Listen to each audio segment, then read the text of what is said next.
Hi friends, எல்லாருக்கும் வணக்கம். இன்றைக்கு நான் மொசுமொசுக்க இலையோடு வந்திருக்கிறேன். இந்த மொசுமொசுக்க இலையை சளிக்கு நல்லமென்று சொல்லுவீனா. இது இது பார்த்தமெண்டா தெரியும். இந்த ரெண்டு பக்கமும் சொரு சொரண்டு இருக்கும். இந்த இந்த கொடி மாதிரியும் இந்த இதுலேயும் ஒரு காய்கள் மாதிரி வந்திருக்கும். நான் இதை வச்சு தான் கண்டுபிடிச்சேன். நான் கன்ஃபார்ம் பண்ணுறதுக்கு நிறைய பேர்கிட்ட கேட்டேன்னா நான் மொசுமொசுக்கேன்னு தான் எல்லாரும் சொன்னீர்கள். இதை நான் சட்னி செய்ய போகிறேன். எப்படி செய்கிறேன்னு வீடியோக்குள்ளே போய் பார்ப்போம். வாங்க வீடியோக்குள்ளே போவோம்.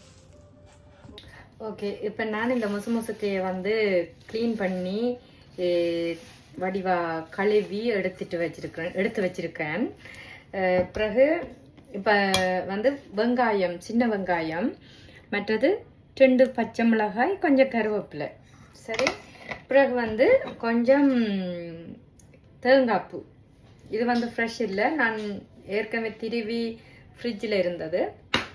இது இப்போ இதை அரைக்க வேணும், சம்பலாக்கணும். அதுக்கு இந்த முசுமுசுக்கையை நல்லா இல்லை, கொஞ்சம் வதக்கணும். இது இப்படி சொரு சொரண்டு இருக்குத்தானே, இந்த சொரு சொரு தன்மை இல்லாமல் வதக்க போகிறேன்.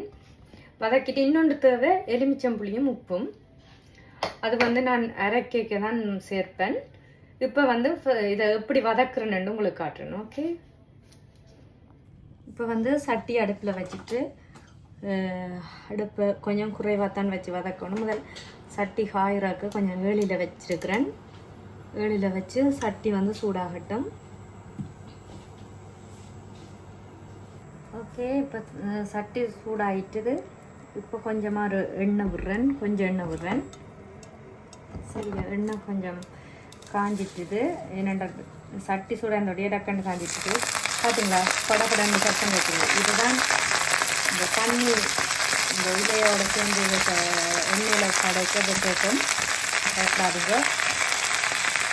இப்போ இதை வளர்க்கணும்.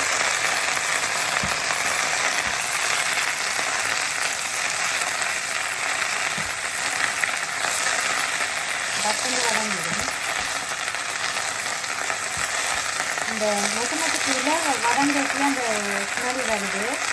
வதங்குற ஸ்மெல், அந்த பச்சை வாசம் போகிறது கொஞ்சமாக வரும்.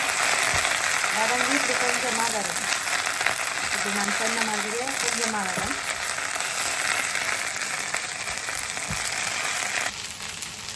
இப்போ பார்த்தோம்னா தெரியும், நல்லா வதங்கிட்டுது.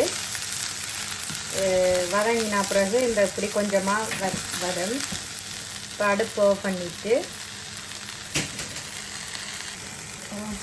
பண்ணிட்டேன். இது நல்லா ஆறணும். என்னடா மிக்சிக்கு சூடாக போட்டு அரைச்சா நல்ல இல்லை. இப்போ நல்லா ஆறனா பிறகு நான் இதை அரைக்க போகிறேன். ஓகே, இப்போ நான் இந்த மிக்சி கப்புக்குள்ளே இந்த வதக்கின இலையெல்லாம் போடுறேன். பார்த்தீங்கன்னா தெரியும், இவ்வளோ கொஞ்சம் வந்திருக்கு வதக்கினையில். அதோட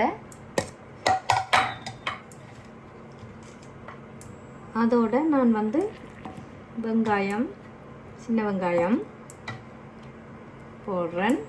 அதோட பச்சை மிளகாய் 2 பிஞ்சு மிளகாய் போடுறேன். அதோட கொஞ்சம் கருவேப்பிலை. இப்போ இதுக்கு தேவையான உப்பு கொஞ்சமாக போடுறேன். இப்போ தேசிப்புளி கொஞ்சம் போடுறேன்.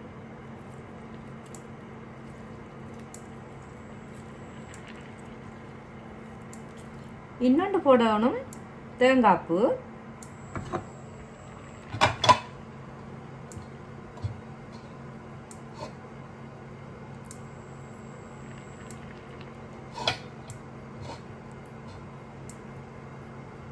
தேங்காய்ப்பூவும் போட்டாச்சு. இப்போ இந்த கப்பு நிறைஞ்சிட்டுது. இது சின்ன கப்புண்டபடியாக நிறைஞ்சிட்டுது. இதுக்கு இந்த தண்ணி சேர்க்குறேன். சேர்த்துட்டு மூடியை போட்டு இப்போ மிக்சியில் அரைக்க போகிறேன்.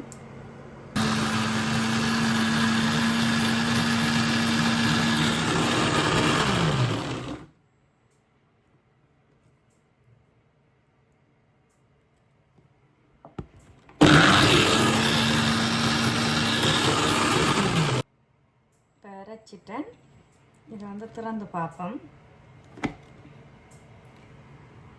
திறந்து பார்த்தா தெரியும் உங்களுக்கு. இந்த வெளிச்சத்தில் காட்டுறேன்.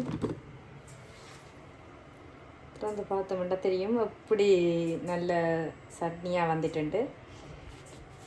இதே என்ன செய்ய வேணும், நல்ல சுடு சோறோட சேர்த்து சாப்பிட்டோம்னு சொன்னால் ஓகே.